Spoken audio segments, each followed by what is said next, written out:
영혼의 깊은 밤을 지나가는 고난 속에 있는 누군가가 있다면 그 고난의 시간을 견뎌낼 수 있는 그것은 그를 위해서 누군가 기도하는 이가 있기 때문에 그 어려운 시간들, 영혼의 깊은 밤을 이겨낼 수 있는 것입니다. 우리를 위해서 누군가 기도하고 있습니다. 더불어서 그 기도와 함께 우리 안에 내주하시는 성령 하나님께서 말할 수 없는 탄식으로 우리 속에서 역사하셔서 우리의 상한 심령을 고치시고 싸매시고 헬퍼가 되시는 돕는 성령께서 우리의 마음 심령 속에 새살이 돋게 하셔서 이 고난의 시간들을 이기게 하십니다. 여러분, 우리 사랑하는 성도님들께서는 이 기도의 동역자들, 여러분을 위해서 중보하고 있는 많은 소중한 몸된 지체들, 얼마나 많은 기도의 동역자를 여러분 함께 주변에 곁에 두고 계십니까? 바라기는 우리의 삶 가운데 우리가 낙심한 자리에서 쓰러져 있을 때 우리를 함께 붙들어낼 수 있는 그런 믿음의 동역자, 기도의 그 귀한 중보자들이 풍성하게 우리 주변에 많이 함께 몸된 지체 가운데 있기를 소망합니다. 사도 바울이 지금 에베소 교회를 향해서 기도하고 있습니다. 그는 갇힌 중에 있지만 얼굴과 얼굴을 마주할 수 없는 그 제약이 있지만 시간과 공간에 제한받지 않으시는 살아계신 하나님 앞에 사랑하는 성도를 위해서 지금 중보하고 있습니다. 사도 바울이 이 에베소서의 서론을 우리가 살펴보면서 에베소서 1장 3절부터 14절까지 멈추지 않고 계속해서 이어졌던 하나님의 그 찬미송, 하나님을 향한 그 찬양의 고백 가운데 하나님께서 그 택하신 언약 백성들에게 하늘에 속한 모든 신령한 복을 주셨고 그 아버지 하나님께서 주신 신령한 복을 그리스도 예수 안에서 속량 곧 죄사함을 얻게 하셔서 그 풍성한 은혜를 더하셨고 그 하나님께서 허락하신 그 구원의 영광을 성령께서 인치시고 보증이 되셔서 우리에게 허락하신 그 복음의 은혜, 그 구원의 영광, 사도 바울이 멈추지 않는 고백으로 찬양하는 것을 우리가 함께 살펴보았습니다. 이로 말미암아 이 찬양의 고백을 드림과 동시에 더욱 깊은 기도 가운데 사도 바울이 에베소 교회 성도들을 생각하면서 기도할 때마다 그들을 기억하고 하나님 앞에 감사의 고백이 멈추지 않는다 고백합니다. 오늘 본문 15절 16절 보시죠. 이로 말미암아 주 예수 안에서 너희 믿음과 모든 성도를 향한 사랑을 나도 듣고 내가 기도할 때에 기억하며 너희로 말미암아 감사하기를 그치지 아니하고. 사도가 지금 교회를 향해서 기도하는데 그 기도가 깊어질 때 그 기도할 때마다 그가 기억했던 것, 그것은 바로 사랑하는 성도들이었습니다. 그 교회를 향해서 기도할 때마다 그들을 기억하고 하나님 앞에 그들을 기도의 제단에 올려드립니다.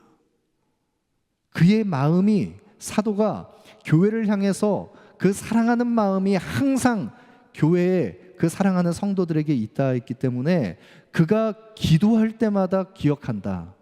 기도할 때마다 그 성도들을 향한 기도가 멈추지 않고 이어지는데 그들을 생각할 때마다, 기도할 때마다 기억하면서 감사할 수밖에 없는 것은 주 예수 안에 있는 너희 믿음과 모든 성도를 향한 너희의 사랑을 내가 들었기 때문이다. 사도 바울이 지금 에베소 교회 성도들을 하나님 앞에 기도의 제단에 올려드리면서 감사의 고백을 드릴 때 무엇을 감사하고 있습니까? 성도들 안에 주 예수 안에서의 그 참된 믿음과 모든 성도를 향한 사랑이 있다는 것, 그 믿음과 사랑이 있다는 것을 생각하면서 감사하고 있습니다. 여러분, 에베소 교회 성도들은 믿음과 사랑이 증거되는 그런 교회였습니다. 여러분, 믿음이란 무엇입니까? 참된 믿음이란 믿음의 대상, 우리가 신뢰하는 참된 믿음의 대상이 사람을 신뢰하는 것도 아니고 환경과 상황을 의지하는 것도 아니고 우리가 바라보고 소망하는 참된 믿음의 대상은 주 예수 안에서 예수 그리스도를 믿는 믿음이 참된 믿음입니다. 그 참된 믿음을 가지고 있는 성도들에게서 무엇이 나타나냐면, 참된 믿음은, 예수 그리스도를 사랑하는 믿음은 무엇으로 증명이 되느냐? 하나님을 사랑하고 그리스도를 사랑하는 그 온전한 믿음은 그리스도를 사랑함으로 그리스도께서 사랑하시는 모든 성도를 향한 사랑으로 그 믿음이 적용되는 것입니다. 여러분, 믿음은 사랑으로 증명됩니다. 참된 믿음이 모든 성도를 향한 사랑으로 증명되는 이 에베소 교회 성도들을 생각하면서 바울이 지금 하나님 앞에 기도할 때 그들을 하나님 앞에 기도하며 올려드릴 때마다 감사하고 있다는 것입니다. 여러분, 우리 모두에게도 이와 같은 참된 믿음과 그 믿음이 바르게 적용되는 아름다운 사랑이 우리의 삶 가운데 흔적으로 남기를 원합니다. 그래서 우리가 서로를 위해서 기도할 때마다 하나님을 향한 그 감사의 고백이 우리 모두에게 풍성하게 나타나기를 소망합니다. 바울은 지금 성도들을 향해서 하나님 앞에 기도할 때 감사의 고백을 올려드리고 나서 감사에 멈추는 것이 아니라 더 깊은 기도로 나아갑니다. 하나님을 향해서 찬송과 감사가 이제는 교회를 향한 더 깊은 간구에 하나님께 중보하는 그 기도로 드려지는데, 오늘 본문 17절부터 19절까지의 단락에 보시면 바울이 교회를 위해서 간구할 때 우리 주 예수 그리스도의 하나님 영광의 아버지께서 지혜와 계시의 영을 부어주셔서 하나님을 알게 해주시기를 원합니다. 그리고 그들의 마음 눈을 밝혀주시기를 원합니다. 바울이 간구하는 내용입니다. 교회를 위해서 간구할 때 지혜와 계시의 영을 부어주셔서, 이 지혜와 계시의 영은 지혜와 계시의 성령입니다. 성령 하나님께서 이 지혜와 계시의 말씀을 깨닫게 하시고 하나님을 알게 하시는 그 조명하심이 우리를 진리 가운데로 인도하시는 진리의 영, 그리스도의 영, 성령께서 우리의 어두운 마음 심령을 빛비춰 주셔야만, 조명해 주셔야만 우리는 하나님을 알 수 있습니다. 성령 하나님께서 지혜와 계시의 영을 부어주시기를 간절히 교회를 위해서 간구하고 있습니다. 여러분, 우리가 이번 말씀 사경회를 통해서 하나님의 생명의 말씀이 역동적으로 우리가 참된 믿음, 그것이 삶 속에서 어떻게 드러나는가, 그 선포된 말씀을 듣는 자가 그 들은 말씀을 믿음으로 함께 결부하여 그 말씀을 살아 역사하도록 우리가 삶 속에 적용하고 믿어 순종케 되는 역사가 나타날 때 우리는 우리의 삶 속에서 하나님의 뜻을 섬기는 자가 된다는 것, 이번 말씀 사경회를 통해서 우리가 도전받았습니다. 여러분, 우리가 선포된 말씀, 그 말씀이 그저 허공에 흩어져 버리는 말씀이 아니라 우리가 믿음으로 그 말씀을 함께 수납해서 우리의 마음 심령 속에 믿음과 함께 들은 말씀이 결부하여 우리의 삶 속에 씨앗을 뿌리고 열매를 맺고 그것이 하나님의 뜻을 이루는 것으로 드려지려면 이 말씀을, 우리의 심장이 뛰게 만드는 이 말씀을 우리의 손과 발로 함께 순종하면서 적용해야 합니다. 여러분, 그러할 때 우리는 살아계신 하나님을 더욱 온전히 인격적으로 만날 수 있는 것입니다. 머리 지식으로 아는 것이 아니라 우리의 삶 속에 생명력 있게 역사하시는 하나님을 우리가 경험할 수 있게 되는 것입니다. 지혜와 계시의 영을 너희에게 부어주셔서 하나님을 알게 하시고, 여러분, 우리 모두가 하나님을 아는 지식 가운데 온전히 자라가기를 소망합니다. 그런데 그 하나님을 아는 지식, 하나님을 안다라는 것이 도대체 무엇입니까? 여러분, 그 하나님을 안다라고 하는 것, 하나님을 아는 지식은 제임스 패커 목사님께서 하나님을 아는 지식이라고 하는 현대의 고전, 많은 성도들에게 유익을 끼친 이 귀한 책을 통해서 우리에게 도전하는 것처럼, 하나님을 아는 지식이란 단지 알프스나 히말라야 산맥의 그 언저리의 밑에서 여행객들이 머무는 숙소의 발코니에서 저 먼 발치의 그 산을 바라보면서 여행객들이 전해주는 그 정보를 받고 그 발코니에서 저 산의 지형이 어떻고 높이가 어떻고 그 산이 어떤 형태로 이루어져 있고 그런 산에 관한 정보를 듣는 것, 그것이 하나님을 아는 지식 아닙니다. 그것은 하나님에 관하여 아는 것입니다. 하나님을 아는 지식은 내가 그 산에 험산줄령 그 산에 땀 흘려 올라가서 그 가파른 언덕을 오르고 그 계곡을 지나서 산 정상에 올라서 땀 흘려서 그 산 정상에서 바라보는 그 산의 절경을 보면서 그 놀라운 기이한 광경을 함께 만끽하는 것, 직접 그 산에 오르는 것과 같은 하나님을 경험하여 아는 것, 그것이 바로 하나님을 아는 지식입니다. 우리 모두가 우리 안에 내주하시는 성령 하나님께서 지혜와 계시의 영을 부어주셔서 하나님을 알게 하시는 그 산 믿음의 고백들이 우리 모두에게 있기를 소망합니다. 여러분, 그런 산 믿음의 고백, 하나님을 아는 자, 그 하나님을 아는 자들에게 믿음의 지각이 열리게 되면 또다시 밝게 열려진 그 영적인 시각을 가지고 경험하게 되는 것, 알게 되는 것이 있습니다. 무엇을 알게 됩니까? 오늘 본문 18절 19절 말씀 보시죠. 너희 마음의 눈을 밝히사 그의 부르심의 소망이 무엇이며 성도 안에서 그 기업의 영광의 풍성함이 무엇이며 그 힘의 위력으로 역사하심을 따라 믿는 우리에게 베푸신 능력의 지극히 크심이 어떠한 것을 너희로 알게 하시기를 구하노라. 여러분, 우리가 하나님을 더 깊이 온전히 알아가게 되면 우리의 닫혀진 눈이, 영적인 지각이 열리면서 우리의 마음 눈이 밝히 열렸을 때 더욱 풍성하게 알게 되는 것이 있습니다. 그것은 바로 부르심의 소망과 그 기업의 영광의 풍성함과 믿는 자에게 하나님께서 약속하신 그 능력의 지극히 크심이 어떠한 것인지, 그것을 알게 됩니다. 구원의 영광 속에 숨겨져 있는 이 하나님의 복음 안에서 우리에게 주신 선물들을 우리가 더 깊이 넓게 풍성하게 체험하게 되는 것입니다. 여러분, 그러면 각각의 내용들을 우리가 잠깐 묵상해 보면 부르심의 소망이라는 것이 무엇입니까? 여러분에게는 어떤 소망이 있으십니까? 우리 사랑하는 성도님들께서는 어느 것에 참된 소망을 두고 계십니까? 우리가 이 땅을 살아가면서 세상을 바라보면 우리는 소망이 없습니다. 세상 어디를 봐도 우리에게는 세상을 보면 어디에도 참된 소망을 찾을 수가 없습니다. 여러분과 저, 우리 모두는 이전에 허물과 죄로 죽었던 자입니다.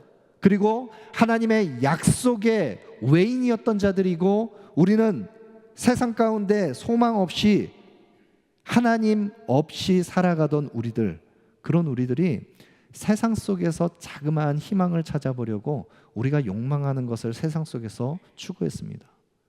여러분, 그러할 때 세상 속에서 우리가 구했던 그 세상의 것들이, 그 반짝거리는 것들이, 우리가 욕망했던 것들이 우리에게 참된 희망이 되고 소망이 되었습니까? 세상의 것들은 다 결국 형체를 찾아볼 수 없이 다 지나가 버리는 것들입니다.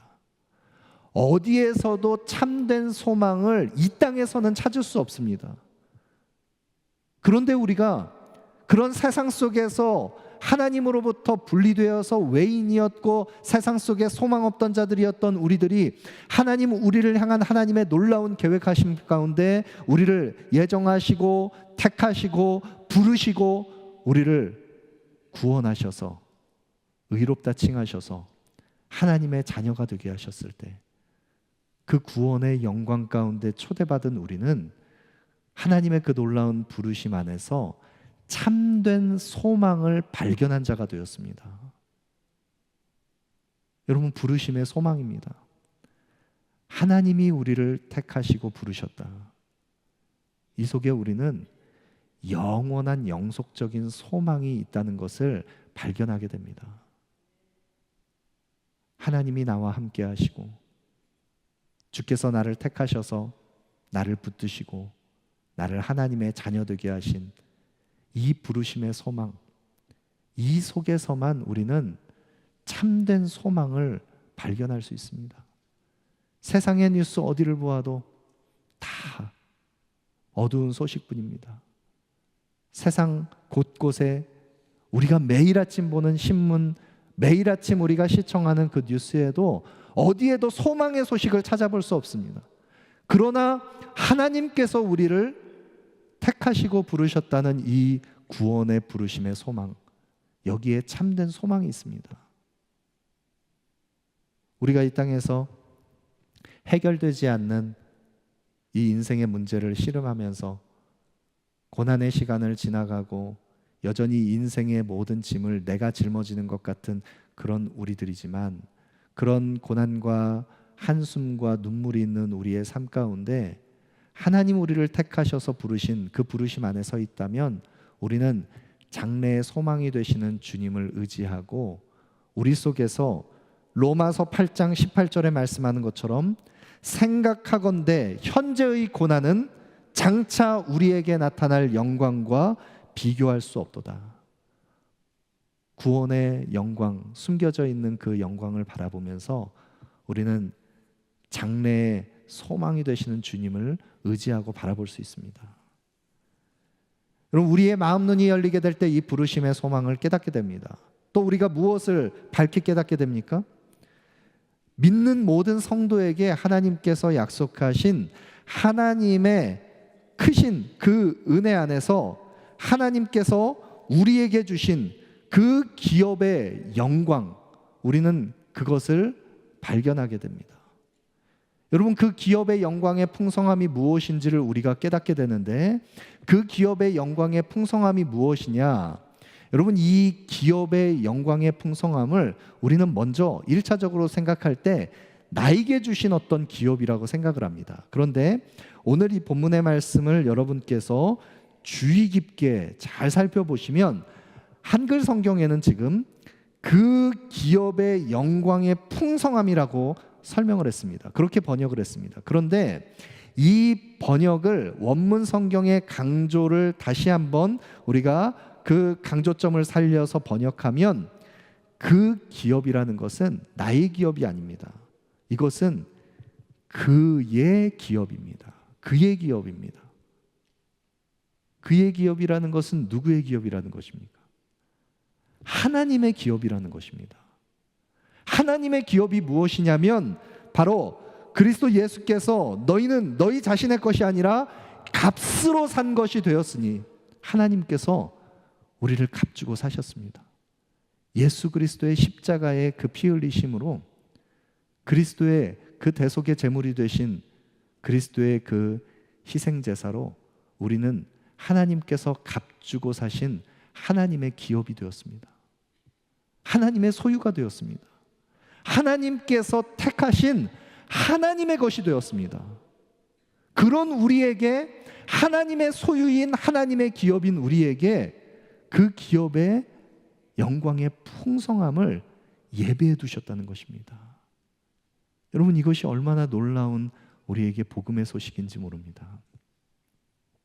복음 안에는, 이 십자가의 이 구원의 영광 안에는 이토록 우리가 다 측량할 수 없는 하나님께서 예비하신 그 기업의 영광의 풍성함이 하나님 소유 삼으신 우리에게 예비되어 있는 것입니다.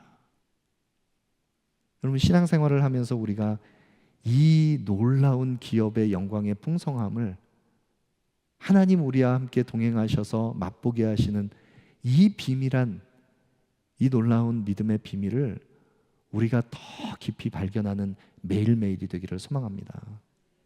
우리의 마음 눈을 밝히셔서 또 우리가 깨닫게 되는 것, 또 다른 한 가지는 하나님께서 모든 믿는 자에게 하나님의 지극히 크신 능력을 알게 하십니다. 하나님께서 우리에게 약속하신 하나님의 크신 능력, 그것은 제한 없는 하나님의 능력입니다. 그 하나님의 능력이 어떻게 우리에게 경험되느냐? 가장 먼저는 오늘 본문 20절부터 22절까지의 단락에 보시면 사도 바울이 이 에베소 교회 안에 하나님의 크신 능력, 지극히 크신 능력을 너희가 알게 하기를 원한다라고 그들을 위해서 축복하며 기도할 때 그 크신 지극히 크신 능력을 어떻게 예증을 했냐면, 하나님의 크신 능력은 예수 그리스도의 십자가의 죽으심과 부활의 능력을 통해서 나타났다는 것을 증명합니다. 구원의 영광과 능력이 죄와 사망의 권세를 깨뜨리시고 죽은 자를 다시 일으키시는, 사망 권세를 깨시고 무덤에서 다시 사신 예수 그리스도의 부활의 능력을 통해서 나타났다는 것을 바울은 증거합니다. 여러분, 하나님의 능력은 제한받지 않습니다. 창조의 주님께서는 구원의 주로 이 땅에 오셨을 때 우리를 죄의 속박에 사망의 권세 아래 결박당하던 우리를, 그 죄와 사망의 모든 사슬을 풀어내고 어둠을 이기시고 무덤에서 다시 사신 주님은 부활의 생명으로 다시 살아나셔서 우리에게 참된 산 소망을 주셨습니다. 이것이 바로 하나님의 능력입니다. 그 하나님의 크신 능력이 그리스도의 부활과 함께 다시 사신 주님께서 만물 위에 만물의 머리가 되셔서 만물을 다스리시는 통치자가 되셔서 이제는 그의 발 아래 모든 만물을 다스리시는 하나님의 통치를 나타내시는 것, 이것이 바로 지극히 크신 하나님의 능력입니다. 여러분, 이 능력이, 이 부활의 능력과 영광이 바로 저와 여러분 우리에게 있다는 것입니다. 그렇기 때문에 우리는 어떠한 자리에서도 결코 낙심할 수 없습니다. 죽음조차도 우리를 무너뜨릴 수 없습니다. 죽음을 이기시고 다시 부활하신 그리스도의 부활의 영광이 우리 안에 약속되어 있기 때문입니다.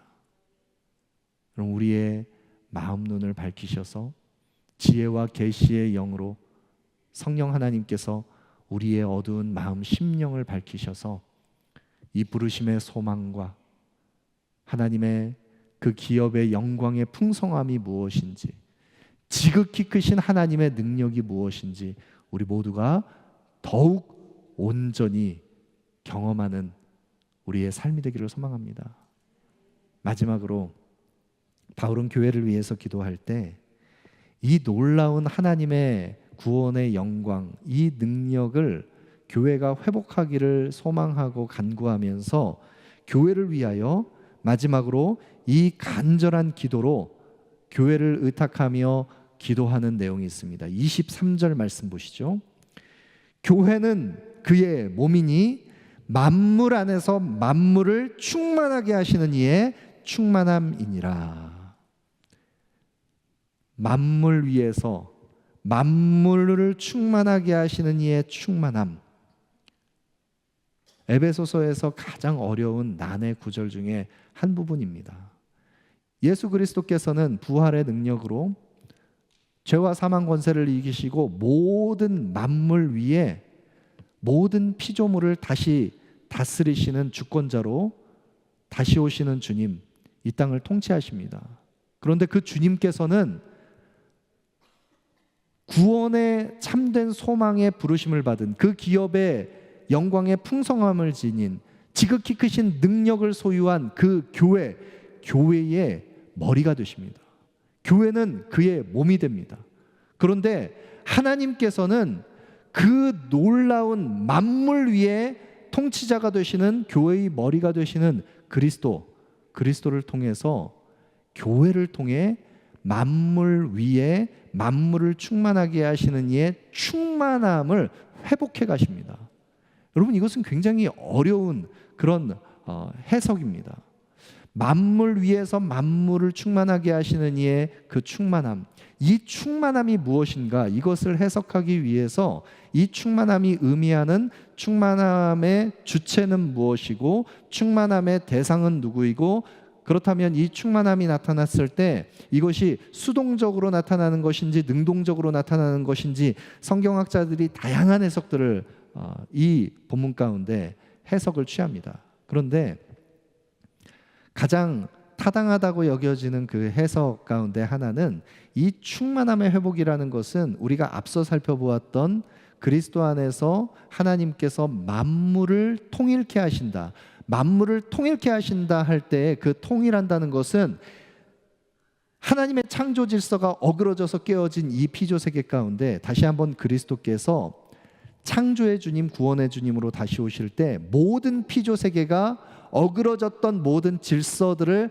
다시 그리스도 안에 다시 모여서 그리스도의 그 주권 아래에서 모든 피조 세계가 바른 질서를 잡아가는 것, 그것을 만물의 통일이라고 말씀드렸습니다.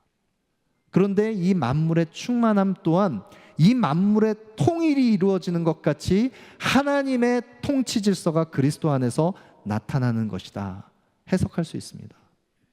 근데 이 구절을 함께 계속해서 붙들고 씨름하면서 제가 이 부분을 묵상하면서 결국 귀결하게 되는 결론이 있습니다. 그것은 이 해석이 정확하게 어떠하든지 만물 위에서 만물을 충만하게 하시는 그 충만함을 회복하시는 그리스도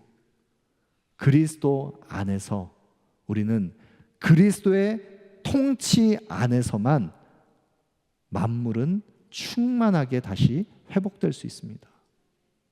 여러분, 만물의 충만함의 회복은 그리스도를 통하여 이루어지는 것입니다. 그런데 그 만물을 충만하게 회복시키시는 놀라운 하나님의 구원 계획을 교회의 머리가 되시는 그리스도께서 교회를 통하여 이 만물의 충만함을 회복해 하시겠다는 것입니다. 그러므로 바울은 교회를 위해 기도합니다. 교회 속에 만물을 충만케 하시는 그리스도의 통치가 충만하게 나타나기를 간구하고 있는 것입니다. 여러분, 우리 한길 공동체를 통해서 그리스도의 충만한 그 다스림과 그리스도의 통치의 그 은혜의 역사가 우리를 통하여 회복되기를 소망합니다. 여러분, 이제 우리의 기도의 지경이 달라졌으면 좋겠습니다. 나 자신만을 위해서 기도했던 그 기도가 사랑하는 형제와 자매를 위한, 교회를 위한 기도로 더 넓어지고 깊어지기를 소망합니다. 그래서 우리의 기도를 통해서 교회를 세우시는 그리스도의 통치, 만물을 충만케 하시는 그 그리스도의 구원의 회복이 우리 가운데 나타나서 우리의 어두워진 마음 눈, 그 어두운 심령을 밝히 열어주셔서 부르심의 소망이 무엇인지, 그 기업의 영광의 풍성함이 무엇인지, 지극히 크신 하나님의 능력이 무엇인지를 밝히 깨달아 그리스도의 통치 안에서 충만한 은혜를 회복하는 예수로 충만한 우리의 삶이 되기를 소망합니다.